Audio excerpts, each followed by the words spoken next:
En la mañana del 14 de mayo de 1936, el tranquilo curso del río Greenwood en Mayville, Pensilvania, se vio perturbado por un sombrío descubrimiento. Angus McPherson, un jardinero de 57 años del Parque Riverside, vio lo que parecía ser tela atrapada entre los juncos, aproximadamente 40 yardas río abajo del puente de Mill Street. Tras una inspección más detallada, M.C. Person identificó el cuerpo de una mujer parcialmente sumergida en las aguas poco profundas. M.C. Person notificó de inmediato al Departamento de Policía de Mayville. El agente Raymond Keller llegó al lugar a las 8:17 de la mañana, seguido por el detective Franklin Walsh a las 8:40 de la mañana. El cuerpo fue identificado posteriormente como el de Aurelia Vanes, una mujer de 24 años residente en el número 142 de Cedar Avenue, en el distrito oeste de Mayville. El cadáver presentaba signos mínimos de descomposición,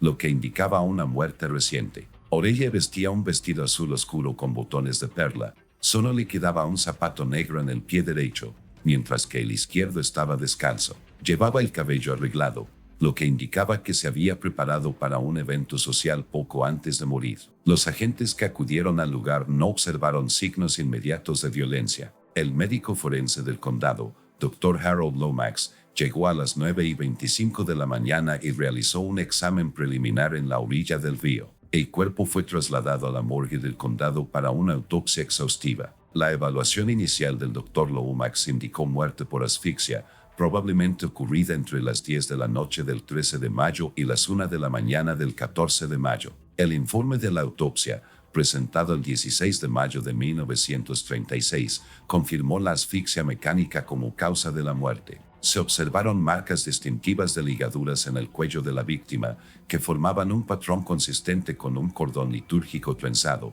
comúnmente utilizado en ceremonias católicas. La presión se había aplicado con suficiente fuerza como para fracturar el hueso yoides. La ausencia de hematomas extensos o heridas defensivas sugería que Aurelia conocía a su atacante o que había sido sujetada o dejada inconsciente antes de ser estrangulada. La hora de la muerte se estimó entre las 23 y la medianoche del 13 de mayo, basándose en el contenido estomacal y la progresión del rigor mortis. Los informes toxicológicos no mostraron evidencia de sedantes ni alcohol en su organismo. La ausencia de agua en los pulmones confirmó que Aurelia había fallecido antes de entrar al río. Su cuerpo fue depositado en el agua post-mortem. De particular interés para los investigadores fueron los rastros microscópicos encontrados bajo las uñas de Aurelia. Estos incluían partículas de cera de vela y un fino polvo de madera que, mediante análisis de laboratorio, posteriormente se relacionaría con los paneles de roble del altar de la iglesia de San Telmo. Además, las plantas de sus pies contenían restos de ceniza ceremonial, utilizada específicamente en entornos religiosos católicos. La prueba más contundente recuperada fue una pequeña nota doblada y guardada en el bolsillo derecho del vestido de Aurelia. Escrita en papel de iglesia con tinta negra, había 3 palabras: la confesión ha terminado. La letra era pulcra, pero disimulada a propósito, lo que impedía identificar inmediatamente a la autora. El detective Walsh ordenó de inmediato un reconocimiento de los alrededores del lugar del descubrimiento y de la iglesia de San Telmo. Al mediodía, se había iniciado oficialmente la investigación del asesinato, y la muerte de Aurelia Vanes se convirtió en el primer caso de homicidio en Mayville desde 1932. Aurelia Vanes llegó a Mayville en enero de 1935, recién llegada y sin vínculos familiares en la zona. Según los registros de la Oficina de Registro Civil del Condado de Mayville, se había mudado desde Cleveland, Ohio, donde había trabajado en la fábrica de ropa Bartons durante aproximadamente 3 años tras el fallecimiento de sus padres en 1931. Aurelia consiguió empleo en el Hospital Santa Ágata, donde fue contratada como asistente en el departamento de confección, responsable de la reparación y el mantenimiento de la ropa de cama, los uniformes y las batas de los pacientes. La hermana Bernadette Connors, quien supervisaba el departamento, describió a Vanes como competente, puntual y con una notable habilidad para trabajar con telas delicadas. El horario laboral oficial de Aurelia era de 7 de la mañana a 3 de la tarde, de lunes a viernes. El modesto apartamento que Aurelia alquilaba en Cedar Avenue revelaba poco sobre su vida personal. La casera, la señora Gertrude Fletcher, la recordaba como educada pero reservada. Los pagos mensuales del alquiler siempre se realizaban puntualmente en efectivo. A diferencia de otros inquilinos, Aurelia rara vez recibía visitas en su residencia y mantenía muy pocos efectos personales. Un registro de su apartamento tras su muerte reveló una colección de ropa de alta calidad que parecía no corresponder a los ingresos que declaraba obtener de su puesto en el hospital. Los registros financieros obtenidos durante la investigación revelaron depósitos en su cuenta del First Meadow Bank que excedían considerablemente su salario hospitalario. Entre mayo de 1935 y abril de 1936, se depositaron aproximadamente $2,400 en su cuenta, además de su salario regular, una suma considerable durante la Gran Depresión estadounidense. El origen de estos fondos permaneció inicialmente incierto. Los investigadores pronto descubrieron la ocupación secundaria de Aurelia. Mediante entrevistas discretas con residentes seleccionados de Mayville, el detective Walsh descubrió que Vanessa ofrecía sus servicios como acompañante remunerada a clientes masculinos adinerados. Según Harold Turner, camarero del salón privado del Hotel Mayflower, Aurelia aparecía regularmente en eventos sociales acompañando a varios hombres prominentes, como el concejal Edward Blackwell, el dueño de la fábrica Harrison Pendleton y el juez Mortimer Crawford. Turner afirmó, no era como las demás chicas que trabajaban en el sector hotelero. La señorita Vanessa tenía cierto refinamiento. Hablaba bien, sabía qué tenedor usar en la cena y podía comentar temas de actualidad. Los caballeros apreciaban su discreción tanto como su compañía. Los registros telefónicos del apartamento de Aurelia revelaron llamadas constantes a números registrados a varios ciudadanos ilustres de Mayville. De especial interés para los investigadores fueron 7 llamadas a la rectoría de la iglesia de San Telmo entre noviembre de 1935 y abril de 1936, todas ocurridas después de las 21. Martha Wilkins, residente del apartamento contiguo al de Aurelia, reportó salidas ocasionales a altas horas de la noche, generalmente los viernes por la noche. Salía impecablemente vestida alrededor de las 10 de la noche y regresaba bien pasada la medianoche. Cuando le preguntaban sobre estas salidas, sonreía y decía que estaba atendiendo asuntos espirituales. Entre las pertenencias de Aurelia, los investigadores descubrieron una pequeña libreta de direcciones negra que contenía únicamente iniciales y números de teléfono. La entrada aparecía varias veces, a menudo acompañada de anotaciones de fecha y hora. La última entrada, viernes 23, estaba fechada el 13 de mayo de 1936, la noche de su muerte. A medida que los investigadores reconstruían las actividades de Aurelia en Mayville, se hizo cada vez más evidente que su vida se extendía mucho más allá de su imagen pública como costurera de hospital. Sus vínculos con la élite de Mayville, incluyendo un aparente contacto regular con el padre Larian Sloan de la iglesia de San Telmo, establecieron una compleja red de relaciones que sentaría las bases de la investigación. El padre Larian Sloan había sido nombrado párroco de la parroquia de San Telmo en Mayville en septiembre de 1928, tras ser transferido del seminario de San Gregorio en Rochester, Nueva York. En 1936, a los 47 años, Sloan se había consolidado como una figura respetada en la comunidad de Mayville. Era conocido por sus elocuentes sermones y su meticulosa atención a los detalles litúrgicos. Bajo su dirección, la parroquia de San Telmo había experimentado un aumento tanto en la asistencia como en las donaciones. Nacido como Ezekiel Sloan en Harrisburg, Pensilvania, en 1889, ingresó al seminario a los 19 años tras un breve periodo trabajando en la imprenta de su padre. Ordenado en 1915, sirvió en varias parroquias de Pensilvania y Nueva York antes de ser nombrado para Mayville. Su expediente personal, entregado a regañadientes a los investigadores por funcionarios diocesanos, contenía elogios por su capacidad organizativa, pero también mencionaba 2 casos de asesoría sobre límites apropiados con feligresas en 1922 y 1926. La iglesia de San Telmo se alzaba en la esquina de la calle Magnolia y la Tercera Avenida. Era una estructura de piedra construida en 1892, con vidrieras ornamentadas y un campanario distintivo, visible desde toda la ciudad. El complejo eclesiástico incluía el santuario principal, la rectoría donde residía el padre Sloan, una pequeña oficina parroquial y un salón de reuniones para actos comunitarios. Una entrada trasera, accesible por un estrecho callejón detrás de la iglesia, conducía directamente a la sacristía, donde se guardaban los vasos y ornamentos litúrgicos. Los feligreses describían al padre Sloan como una persona formal, meticulosa en su vestimenta y algo reservada. A pesar de su profesionalismo, había cultivado relaciones estrechas con familias prominentes de Mayville, cenando con frecuencia en sus casas y aceptando sus donaciones para mejoras en la iglesia. Sus sermones a menudo se centraban en mantener la pureza moral y resistir las tentaciones mundanas. Al ser interrogado sobre su relación con Aurelia Vaness, el padre Sloan inicialmente negó cualquier conexión personal. La señorita Vanessa asistía a misa ocasionalmente, pero no tuve ninguna interacción particular con ella más allá de la que se esperaría entre un párroco y un feligres ocasional, declaró al detective Walsh durante la entrevista inicial el 15 de mayo de 1936. Sin embargo, los registros de asistencia a la iglesia, cuidadosamente mantenidos por la secretaria parroquial, Millicent Hargrove, indicaban que Aurelia había comenzado a asistir regularmente a San Telmo en octubre de 1935, inicialmente a los servicios dominicales. Para noviembre, testigos confirmaron haberla visto entrar a la iglesia también los viernes por la noche, fuera del horario habitual de servicio. Bartolomé King, quien mantenía los terrenos de la iglesia, y su esposa Dorothy, quien limpiaba el santuario semanalmente, informaron haber visto a Aurelia entrar por la puerta lateral que conducía directamente a la sacristía en al menos 5 ocasiones distintas entre diciembre de 1935 y abril de 1936. Dorothy King señaló que en las mañanas posteriores a estas visitas,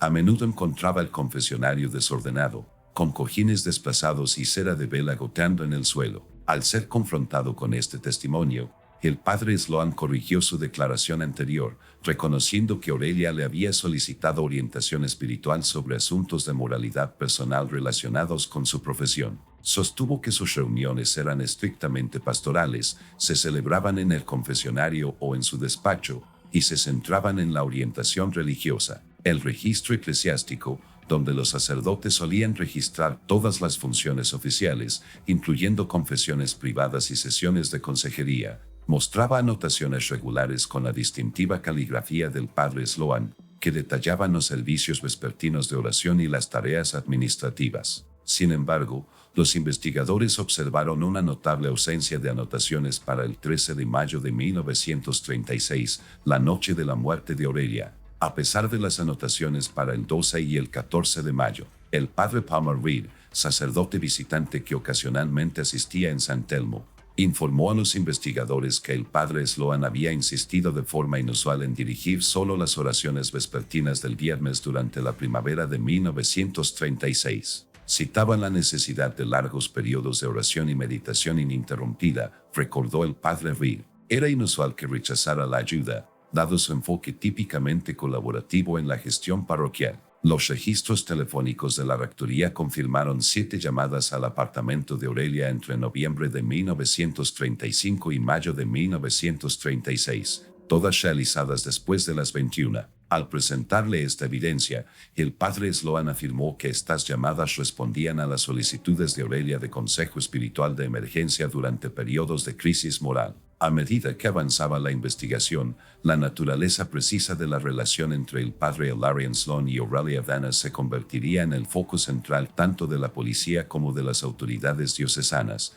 que habían iniciado su propia investigación interna. El 17 de mayo de 1936, 3 días después del descubrimiento del cuerpo de Aurelia Vaness, el detective Franklin Walsh obtuvo una orden judicial para registrar la iglesia de San Telmo. El registro, realizado con mínima publicidad para no alarmar a la congregación, arrojó varios hallazgos significativos que contradecían las declaraciones oficiales del padre Sloan. En la sacristía, bajo una tabla suelta del suelo, justo al lado del armario de ornamentos, los agentes descubrieron un pequeño medallón de plata con las iniciales OV grabadas con una caligrafía ornamentada. El medallón contenía una fotografía descolorida de una niña junto a una pareja de ancianos, presumiblemente Aurelia con sus abuelos. Según la señora Fletcher, casera de Aurelia, el medallón había sido una de sus posesiones más preciadas y lo llevaba con frecuencia colgado del cuello. El análisis forense del suelo de la sacristía reveló múltiples manchas de sangre de aproximadamente 2 a 3 milímetros de diámetro,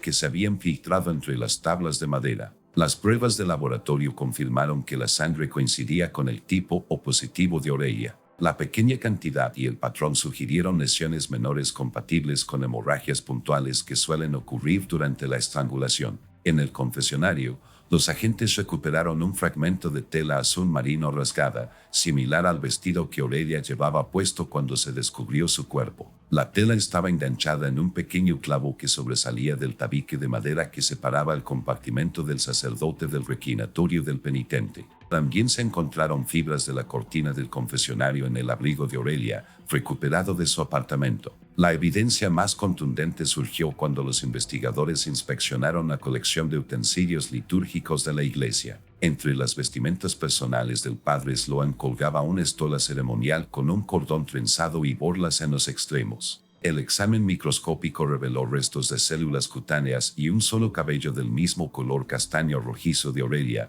incrustado en las fibras del cordón. Al ser interrogado sobre este hallazgo, el padre Sloan afirmó que el cabello debió de haberse transferido durante un ritual de bendición, cuando los feligreses solían besar la estola. La investigación del detective Walsh también reveló discrepancias significativas en la coartada del padre Sloan. El sacerdote inicialmente afirmó haber pasado la noche del 13 de mayo solo en oración hasta retirarse a las 21:30. Sin embargo, los registros telefónicos mostraron una llamada realizada desde la rectoría al apartamento de Aurelia a las 22:17 de esa noche, que duró aproximadamente 3 minutos. Además, el vigilante nocturno Percy Hollister informó haber visto el distintivo sedán Plymouth negro del padre Sloan estacionado cerca del puente de Mill Street, aproximadamente a 400 yardas de donde se descubrió posteriormente el cuerpo de Aurelia, aproximadamente a las 12:45 de la mañana del 14 de mayo. Al ser interrogado sobre este testimonio,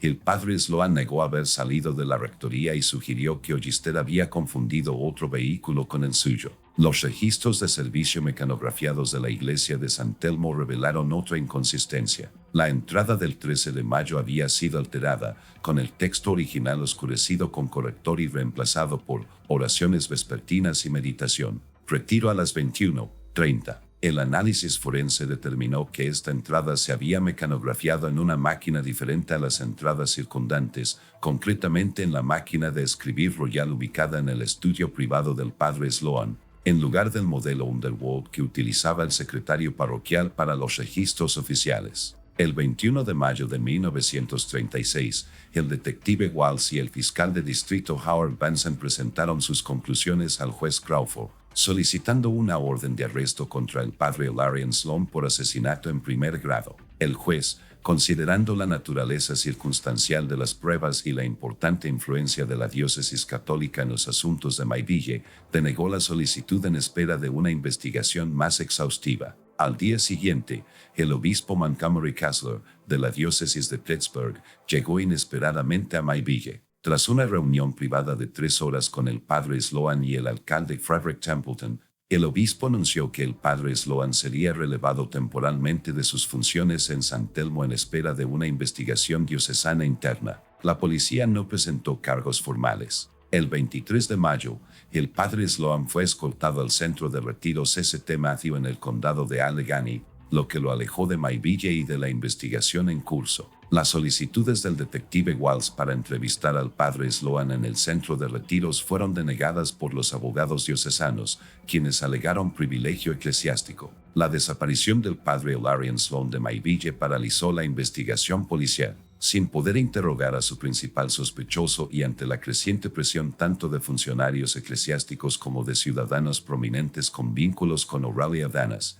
el detective Walsh vio cómo su investigación se veía cada vez más obstaculizada. El 17 de junio de 1936, tras 4 semanas de mínimos avances, el fiscal de distrito Benson clasificó oficialmente el caso como inactivo a la espera de nuevas pruebas. La documentación formal citaba pruebas insuficientes para establecer causa probable contra ningún individuo específico. El detective Walsh, en sus notas finales del caso, registró su evaluación personal, indicios claros de culpabilidad ofuscados por la interferencia institucional. La investigación diocesana interna se llevó a cabo a puerta cerrada, sin anuncios públicos sobre sus hallazgos ni metodología. La asistencia a la iglesia de San Telmo disminuyó significativamente tras la partida del padre Sloan y el padre Palmer Reed fue nombrado administrador temporal de la parroquia. En septiembre de 1936, el alcalde Templeton anunció la jubilación inesperada del jefe de policía Dexter Harding,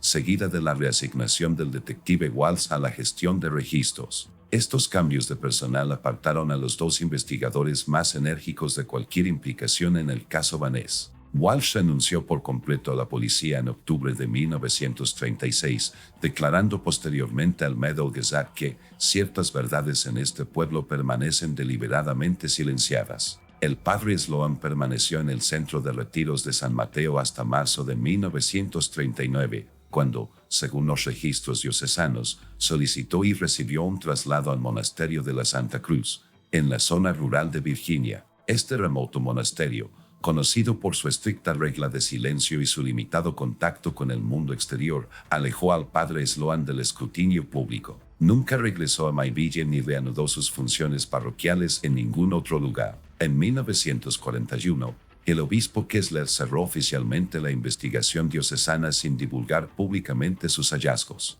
Un solo párrafo del Catholic Herald señalaba: los asuntos internos relacionados con el párroco de la parroquia de San Telmo se han resuelto a satisfacción de las autoridades diocesanas. El padre Larian Sloan falleció el 12 de noviembre de 1947 a los 58 años, tras un infarto repentino. A su funeral en el monasterio de la Santa Cruz asistieron únicamente sus compañeros monjes y dos representantes diocesanos. Fue enterrado en el cementerio del monasterio bajo una sencilla lápida que solo lleva su nombre religioso y las fechas de nacimiento y fallecimiento. El caso de Aurelia Vaness quedó oficialmente sin resolver en los registros policiales. Su cuerpo, sin ser reclamado por ningún familiar, fue enterrado en el cementerio del condado, con los gastos cubiertos por una donación anónima. La sencilla lápida decía únicamente Aurelia Vaness, 1912 a 1936. En 1993, tras los escándalos nacionales relacionados con la mala conducta clerical,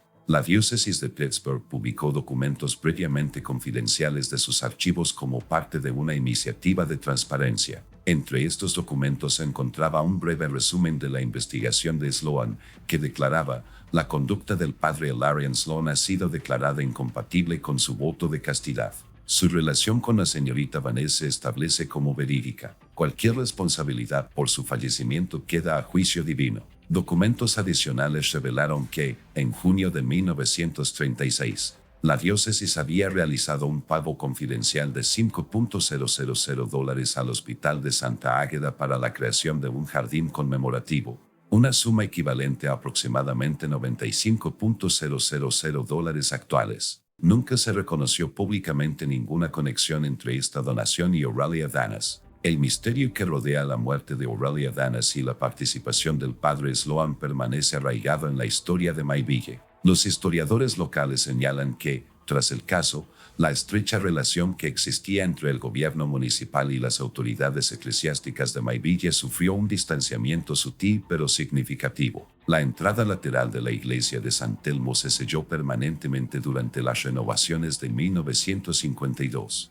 Cuando se le preguntó sobre la modificación, el padre Reed, a un administrador parroquial, simplemente afirmó: algunas puertas es mejor dejarlas cerradas. En las décadas posteriores a la muerte de Aurelia, los intentos periódicos de los periodistas por reexaminar el caso han aportado poca información adicional. La investigación más exhaustiva, realizada por el Pittsburgh Tribune en 2001, concluyó: la muerte de Aurelia Vaness representa una perfecta convergencia de poder eclesiástico, influencia política y deferencia social que, en efecto, ocultó la verdad junto a la víctima. El estuche del medallón de plata de Aurelia, pieza crucial de la investigación, desapareció de la sala de pruebas de la policía durante una reubicación del departamento en 1963. La nota de confesión que decía confesión terminada permanece en archivos policiales sellados, un testimonio silencioso de secretos que perecieron con Aurelia Vaness y el padre Larian Sloan.